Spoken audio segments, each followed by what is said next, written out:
उत्तर प्रदेश की 80 लोकसभा सीटों पर उत्तर प्रदेश में कांटे के मुकाबले की जानकारी मिल रही है। लेकिन आपको यह बता देते हैं कि 2 सीटें ऐसी हैं जिन्हें कांग्रेस की परंपरागत सीट माना जाता है, कांग्रेस का गढ़ कहा जाता है, और जो खबर उन सीटों को लेकर आ रही है वो चौंकाने वाली है। हम बात कर रहे हैं रायबरेली और अमेठी की।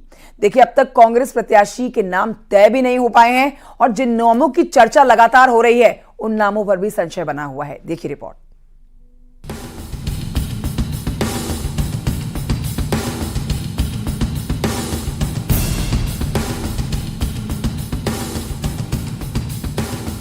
अमेठी के रण में पल पल समीकरण बदल रहे हैं। कमोबेश यही हाल रायबरेली का है।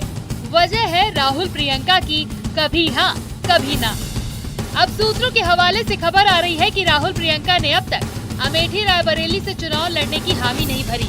तो में बहुत ही आश्चर्य की बात है कि इतनी बड़ी पार्टी के जो सबसे सीनियर लीडर्स हैं उनमें चुनाव लड़ने के प्रति इतनी उदासीनता कह लें या इतनी अनिर्णय की स्थिति है। ये कहीं ना कहीं ये दिखाता है कि या तो उनके चुनाव लड़ने के ऊपर पार्टी के अंदर ही एक तरह का कंसेंसस नहीं है, विचार एक नहीं हो पा रहा है, या ये दोनों लोग खुद ही चुनाव लड़ने के बहुत ज़्यादा इच्छुक नहीं हैं।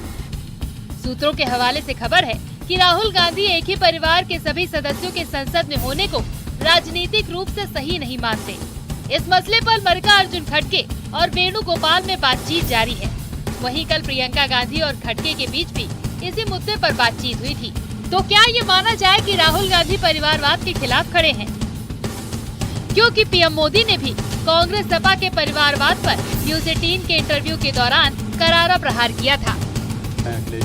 डिम्पल मैनपुरी से लड़ रही हैं, फिरोजाबाद, आजमगढ़, तमाम जगह से उनके परिवार के लोग लड़ रहे हैं।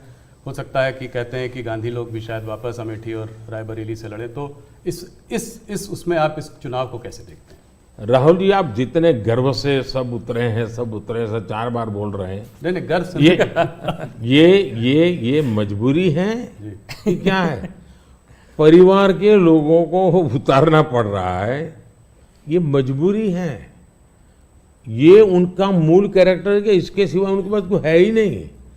फैमिली मेंबर के लिए लड़ना, फैमिली मेंबर के लोगों के लड़वाना, यही खेल है। अच्छा, ये पहले इकट्ठे नहीं आए क्या भाई? पहले भी इकट्ठे आ चुके हैं, बार बार इकट्ठे आ चुके हैं। लेकिन उत्तर प्रदेश की जनता को अपना भविष्य क्या है उसकी समझ पूरी है। इधर राहुल प्रियंका की नानुकुर चल रही है। उधर केंद्रीय मंत्री स्मृति ईरानी एक दिन पहले ही अपना नामांकन कर चुकी हैं। वैसे भी बीजेपी अमेठी में मुकम्मल तैयारियां कर चुकी है, जबकि राहुल गांधी और प्रियंका गांधी वाड्रा के यूपी से चुनाव लड़ने पर अब तक भ्रम की स्थिति है। ऐसे में अमित शाह ने इन दोनों पर तंज कसा। लड़ेंगे या नहीं लड़ेंगे वो भी मुझे मालूम नहीं है, मगर मेरा मानना है कि इतना कंफ्यूजन रखना ही उनको आत्मविश्वास नहीं है वो दिखाता है। उत्तर प्रदेश में जिस प्रकार की आज स्थिति बनी है, वो अपनी परंपरागत सीटें छोड़कर भागे हैं। मैं नहीं मानता वो लड़ने की हिम्मत कर पाए। हालांकि कांग्रेस कार्यकर्ता और नेता अब भी चाहते हैं कि राहुल प्रियंका ही अमेठी रायबरेली का चेहरा हो।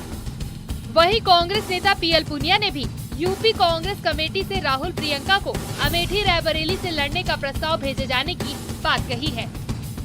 प्रियंका जी, राहुल जी लड़े, इसके लिए प्रदेश कांग्रेस कमेटी की तरफ से भी एक प्रस्ताव पास करके भेजा गया और सेंट्रल इलेक्शन कमेटी सीईसी में भी यही निवेदन किया गया कि परिवार से कोई न कोई चुनाव लड़े, तो वो निर्णय हो जाएगा। और हमारे राष्ट्रीय अध्यक्ष आदरणीय खड़गे जी उसके बारे में कह चुके हैं कि जल्दी ही निर्णय होगा और आपको चौंकाने वाले परिणाम आए।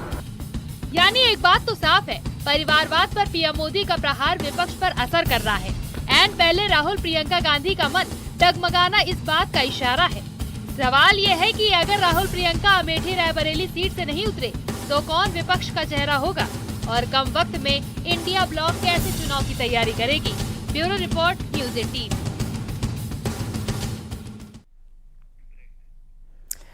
तो रायबरेली और अमेठी के उम्मीदवार की गठरी कब खुलेगी, ये सब जानना चाहते हैं, क्योंकि आपको बता देते हैं महज 2 दिन बचे हैं अब नामांकन के लिए। अब देखना बहुत जरूरी होगा, क्योंकि जानकारी जो मिल रही है उसके मुताबिक ना प्रियंका गांधी रायबरेली से चुनाव लड़ना चाहती हैं और ना राहुल गांधी अमेठी से चुनाव लड़ना चाहते हैं। ऐसे में कौन उम्मीदवार होगा, ये जानना जरूरी है। फिलहाल एक छोटे से ब्रेक के लिए रुकना होगा, जल्द लौटेंगे।